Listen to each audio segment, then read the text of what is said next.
জাংলা থেকে আজকে বড় পটল পেড়ে তারপর রান্না করব।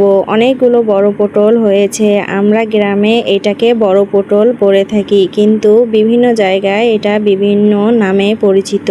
অনেকে এটাকে চিচিঙ্গা বলে, অনেকে কুশি বলে, তবে আমরা এটাকে বড় পটল বলি।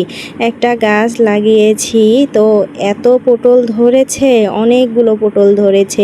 এগুলো তো বড় হয়েছে, আবার ছোট ছোট অনেক জালি বের হয়েছে। তো বড়গুলো খেতে খেতে আবার ছোটগুলো কিন্তু বড় হয়ে যাবে। দুই একদিন পর পর কিন্তু এই পটলগুলো তুলে আমরা খাই।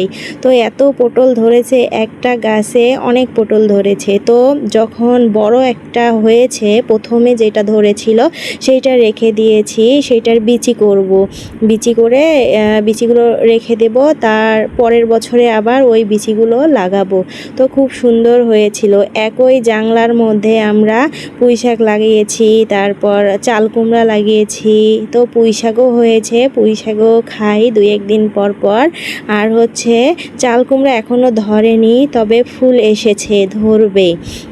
তো বাড়ির পিছনে এরকম ছোট জায়গা থাকলে এরকম শাকসবজি লাগিয়ে কিন্তু খাওয়া যায়। তবে টাটকা শাকসবজির কিন্তু মজাই আলাদা। একদম সার দেওয়া হয় না, মানে হচ্ছে কোনো কেনা সার দেওয়া হয় না। প্রাকৃতিক যে সারগুলো, সেগুলোই দিয়ে কিন্তু লাগানো হয়েছে। এত স্বাদ লাগে, খুবই ভালো লাগে তরকারিগুলো।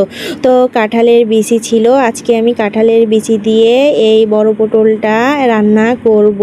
শুটকি দিব, শুটকি দিলে আরও বেশি মজা লাগে।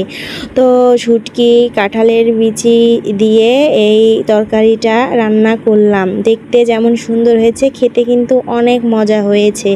আর হচ্ছে কোনো পানি আমি দেইনি, এত পানি বের হয়েছে, ওই পানিতে খুব সুন্দর সিদ্ধ হয়ে গিয়েছে, একদম গলে গিয়েছে। খুবই ভালো হয়েছিল। যাই হোক, বাড়ির জিনিস এরকমই ভালো হয়।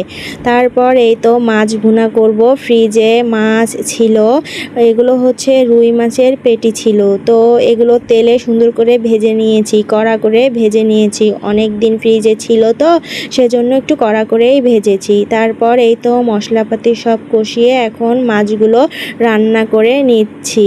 তবে মাছটাও খেতে অনেক ভালো লেগেছে। ফ্রিজে ছিল অনেক দিন, তো ভাবলাম যে ভালো লাগবে না, তো সুন্দর করে ভুনা করেছি, খেতে অনেক মজা হয়েছিল। একদমই ঝোল করিনি, একদম গায়ে মাখা মাখা ঝোল রেখেছি। তো খুবই ভালো লেগেছিল। বুঝতেই পারেনি কেউ যে ফ্রিজের মাছ, সবাই বলতেছিল যে এটা কি টাটকা মাছ ছিল। তো যাই হোক, রান্নাবান্না শেষ হয়ে গেছে।